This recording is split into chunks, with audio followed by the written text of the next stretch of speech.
अस्सलाम वालेकुम viewers, welcome back to my YouTube channel. आज का हमारा टॉपिक ब्रोटीन टैबलेट पर है जिसकी फार्मूलेशन ब्रोमोक्रिप्टिन है। आज हम बात करेंगे कि ये किस मकसद के लिए इस्तेमाल की जाती है, इसका तरीका इस्तेमाल क्या है और इसके साइड इफ़ेक्ट्स क्या हैं।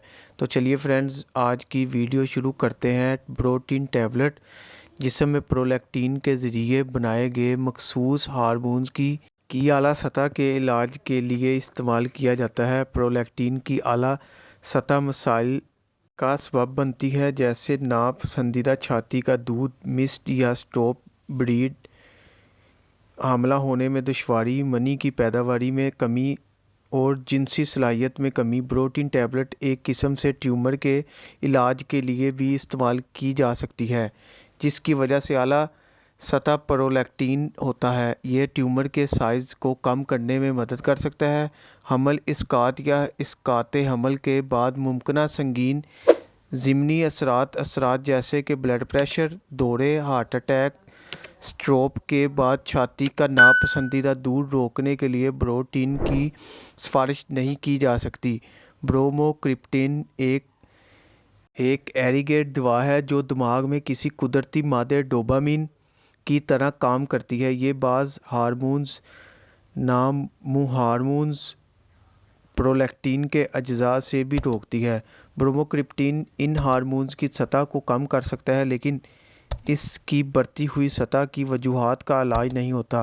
ब्रोटीन टैबलेट पार्किंसंस की बीमारी के इलाज के लिए भी बहुत या जैसे दूसरी दवाइयों जैसे कि लीवोडिपो के साथ इस्तेमाल किया जाता है। पार्किंसंस एक दिमागी मर्ज़ है जिसकी वजह से जिस्म का हिलना, सख्ती और चलने में तवाज़ुन और कम आहंगी दुश्वारी का सामना करना पड़ता है। पार्किंसंस की अलामतें आम तौर पर आहिस्ता आहिस्ता शुरू होती हैं और वक्त के साथ साथ ख़राब होती हैं। जैसे जैसे ये मर्ज़ बढ़ता है, लोगों को चलने और बात करने में दुश्वारी का सामना करना पड़ता है।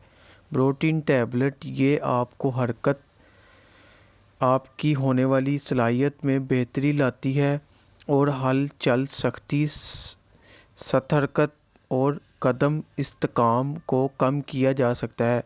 इसकी खुराक रोज़ाना आमतौर पर एक सुबह एक शाम होती है।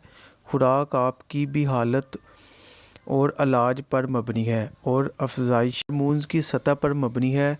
आपके मुज़र असरात या ख़तरे को कम करने के लिए डॉक्टर अब आपको हदायत कर सकता है कि ये दवा कम खुराक पर शुरू करें और आहिस्ता आहिस्ता आपकी खुराक में इजाफ़ा करें। इस दवा से ज़्यादा फ़ायदा हासिल करने के लिए बाकायदगी से ये दवा इस्तेमाल करें। आपको याद रखने में मदद के लिए इसको हर दिन में एक ही वक्त में इस्तेमाल करें। अब आते हैं इसके साइड इफ़ेक्ट्स की तरफ, यानी नुकसानात की तरफ। इसके साइड इफ़ेक्ट्स में मतली, उल्टी, चक्कर आना, थकावट, कब्ज़ या सर दर्द हो सकता है। उम्मीद है आपको मेरी ये वीडियो पसंद आई होगी। वीडियो को लाइक करें, शेयर करें और चैनल को सब्सक्राइब करें। शुक्रिया। अल्लाह हाफिज़।